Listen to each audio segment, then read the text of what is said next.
Heyo,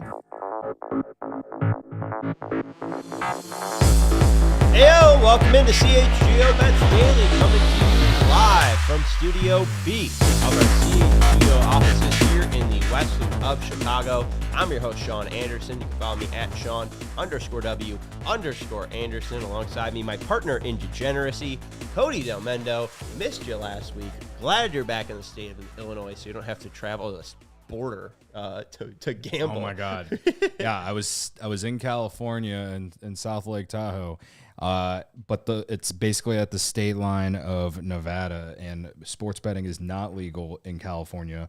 So I had to go to this casino quite literally at the state line in order to make bets. And man, I had a fantastic time doing it. I'd had so much fun gambling on these teenagers and these adults, and you got to slinging footballs. Bet on Illinois sports. Oh my God. I took the over in both Illinois games. They played Valpo and Southern. I took the over in that game. And then, of course, like I do every Saturday when I can, I took the under in Iowa and Illinois for football, there you go. Which was kind of a sweat at the end. But, it's death taxes and Iowa unders. That game was disgusting, like everyone knew it would be. But, yeah, I had a lot of fun out west. Yeah, Greg Braggs is producing us, but he's also ignoring us as Purdue is playing Marquette right now.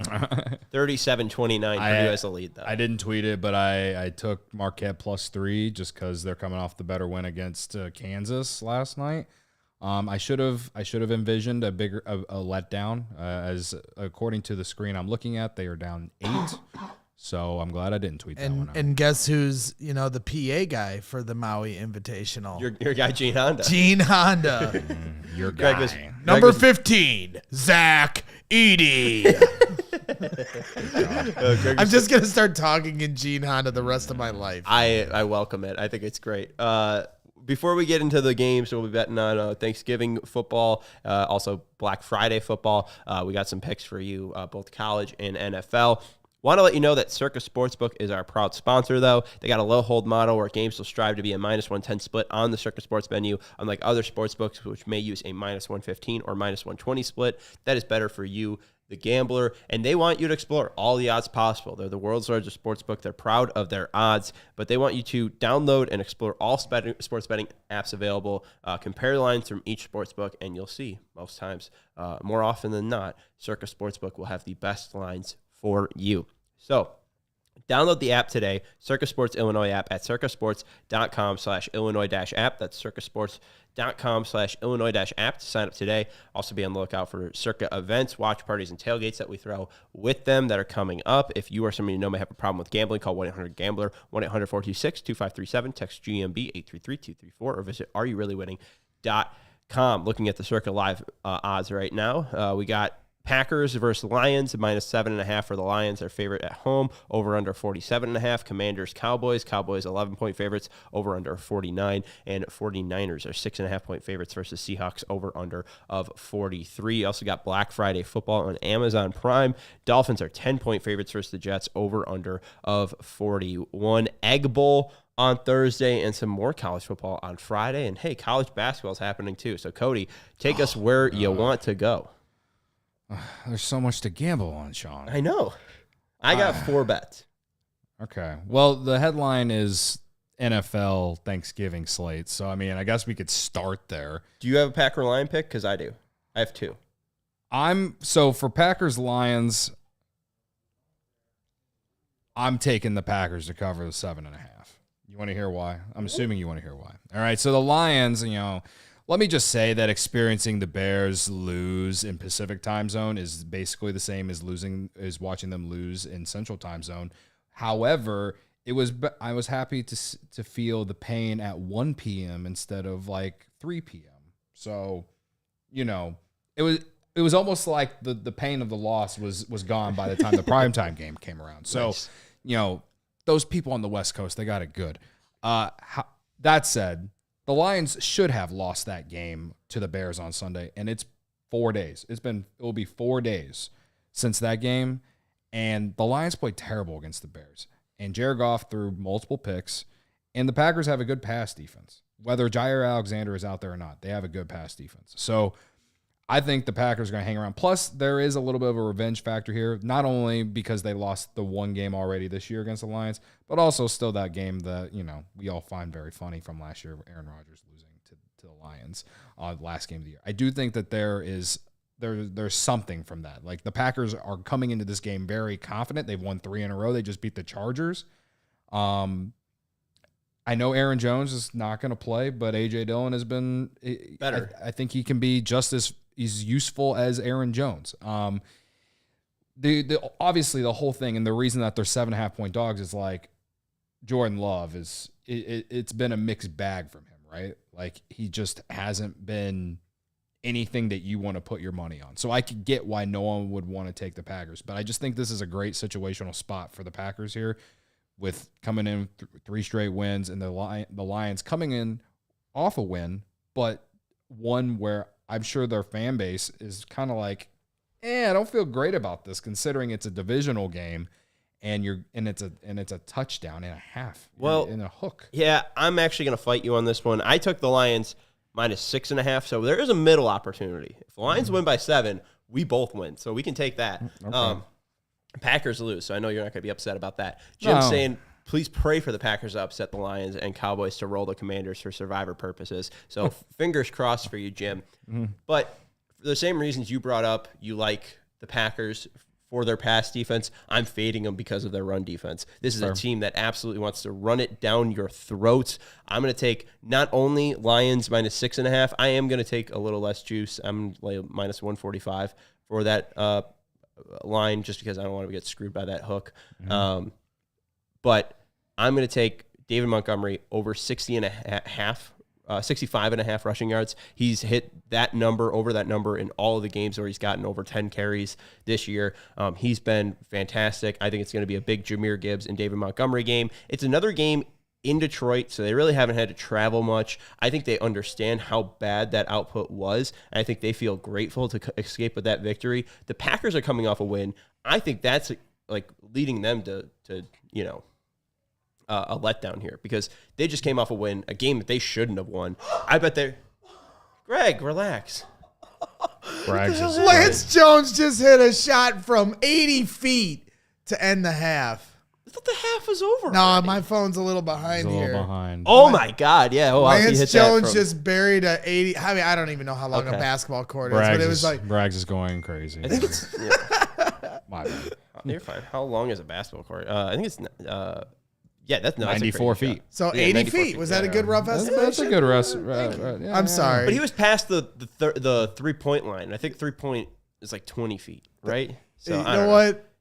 I'm sorry for interrupting the show. I saw the shot. That's worth it. Go look up that highlight. But I think that Montgomery's probably going to run it down their throats. Goff had a bad game. They still won that. And what you heard from Cole Kmet was that Detroit stadium was extremely loud. This is their primetime game. This is what Detroit and Dallas are known for, hosting these games. I think Detroit's going to be loud, raucous. They have the chance to just absolutely bury the division if they beat the Packers. So I'll take the Lions to roll a little bit here. Hopefully it's 7, so we both cover. I'm fine on the middle, but I think Montgomery does well. And him to score touchdowns -145. I mean, like, they think that he's going to score. I think he's going to get the opportunity. So I think he goes for at least 70. No, I feel that.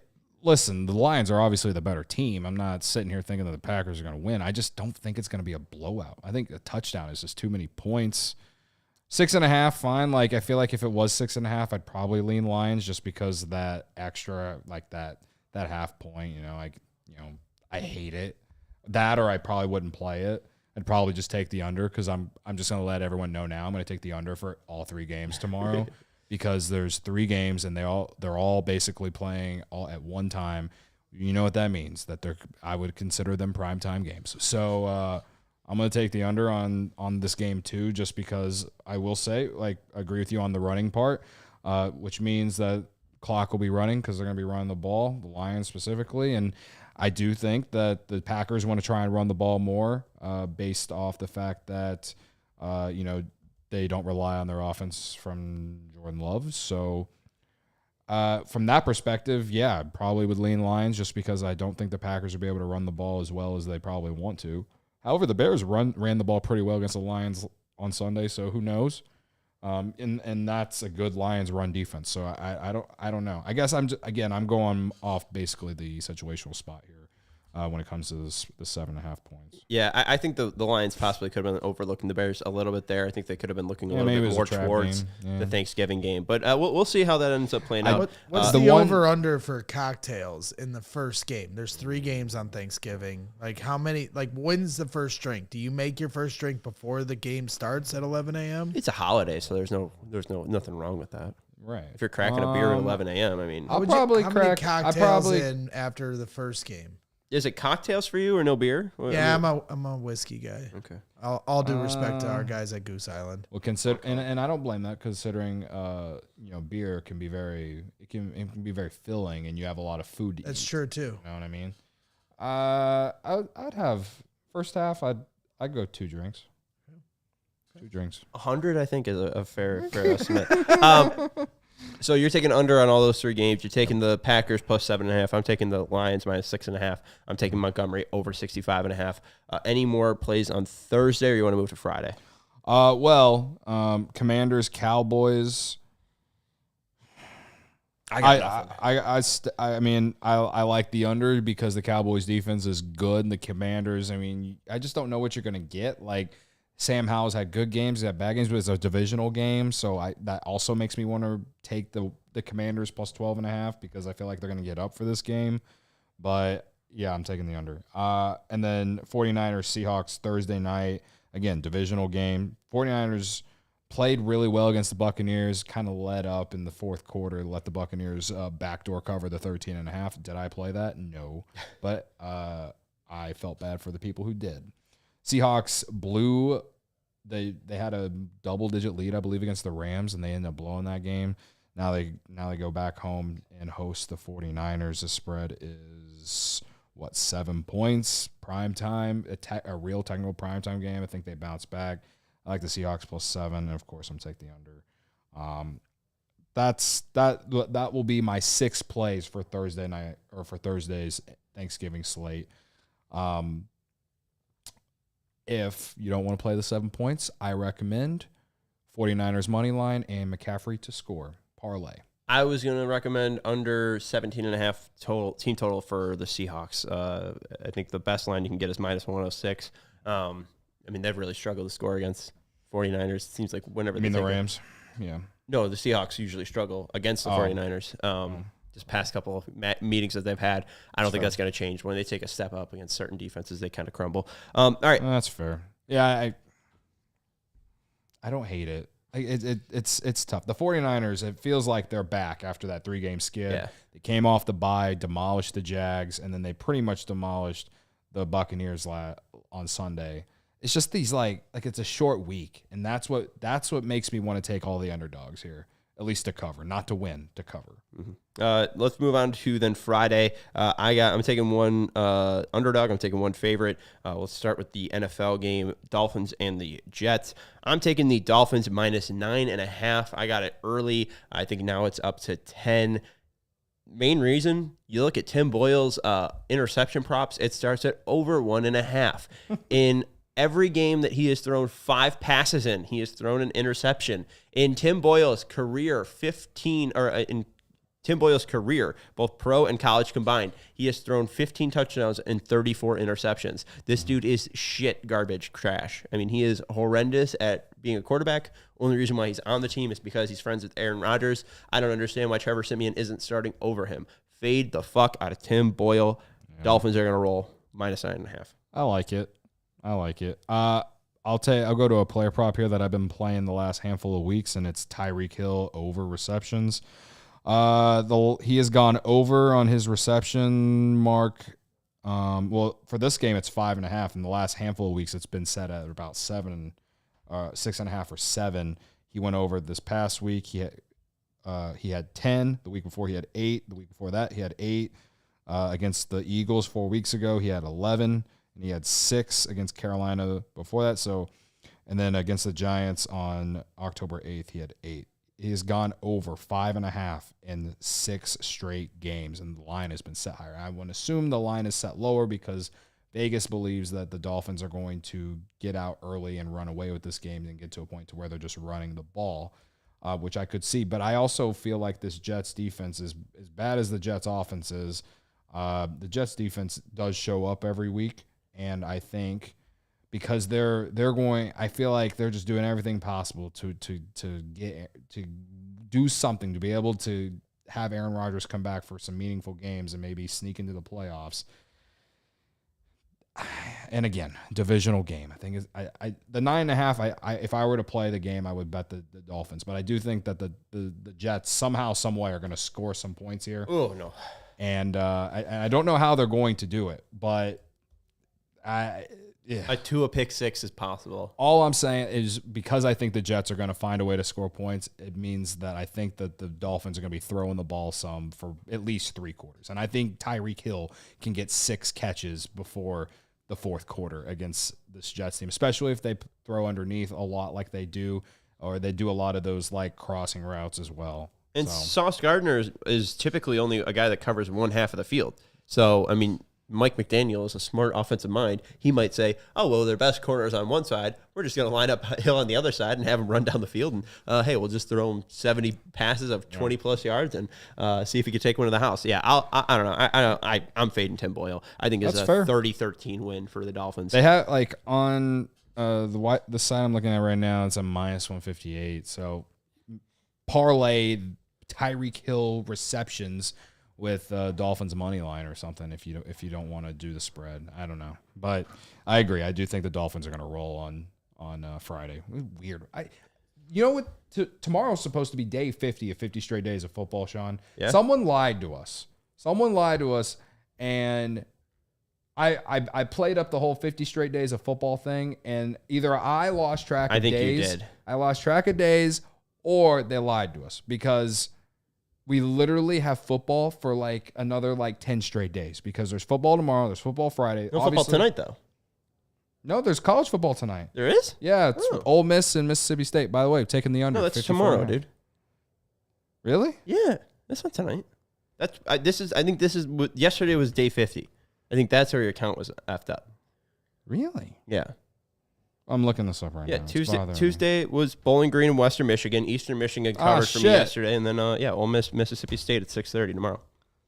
So. All right, well, I tweeted out a pick early for tomorrow, and that's Ole Miss and Mississippi State under 54.5. Opened at 56.5. It's down to 54.5. Really? Also, Jackson Dart might not play, so I don't know. Spencer Sanders is still pretty good. Yeah. Big of you to give away a pick early like that. Yeah, big credit to me. Final pick I got, and then we'll wrap this thing up unless Cody's got more. Iowa is taking on Nebraska on Friday. Take the over. This might be the over-under is 26.5. Take the under. They think that this is going to be like a 15-12 game. Yes. And if it's a 15-12 game, either way, Iowa covers 3. I don't understand why Iowa's the dog. They're just a better team. I'll take Iowa to cover 3. Maybe it's because they already clinched the Big Ten West. So they have really nothing to play for until the Big Ten championship. I think this is a rivalry game. I mean, this is probably just as important as the bowl, in my opinion. People from Corn playing against people from Corn, and they really take their Corn seriously. All right. Well, it's 5:12 p.m. and I tweeted these out earlier, but I can go through them real quick. As far as college basketball tonight, Indiana State Pepperdine over 158. I was telling people, I tweeted this earlier too, that automatic overplays, at least during the non-conference slate for me, Indiana State, Toledo, and hilariously enough, Iowa. Take the over in every single one of those games that those 3 teams play. Indiana State put up 100 yesterday. All right, they play fast. They were one of the best teams in the Missouri Valley last year. They return a lot of the same team. In Toledo, they play fast year in and year out. I know they had one of their best players from last year transfer, but they play fast and don't play any defense. The same thing for Iowa. They don't play any defense and they play fast.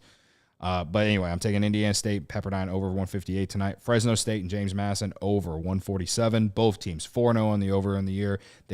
Both teams are in the top 100 in 3-point percentage and 3-point makes. Points, baby. I'll give you an under. UCLA and Gonzaga, both teams have struggled shooting the three to start the year. Under 139 seems low, especially for a game involving Gonzaga. But again, both teams have struggled against the three or struggled to shoot the three to start the year. And usually when you miss a lot of threes, you're not going to score a lot of points the way that the game of college basketball is going these days. So I'll take my chances there. Like it. I mean, hope you enjoy your holiday. Hope you enjoy all those cashes. And hopefully Marquette pulls off a 13-point comeback and beats Purdue. That'd be fantastic. I would like for them to at least come back and lose by less than 3. Yeah. I mean, you could try to middle it. I mean, you could go take live bet Marquette to cover. I would like for you two to stop spread. hoping for things. Oh, okay. And be quiet. Oh, wow. All right. Well, then team's up by 12, we'll wrap the right? podcast up for you, Greg. That's Cody Delmendo. You can follow him at Cody_CHGO. He'll be tweeting all weekend with his picks and anything else he adds to his slate. I'm Sean Anderson. You can follow me at Sean_W_Anderson. And unfortunately, we're produced by Greg Braggs Jr. We'll talk to you next week. No, unfortunately. Oh, unfortunately. Talk to you next week. Goodbye. We all silly like the mayor.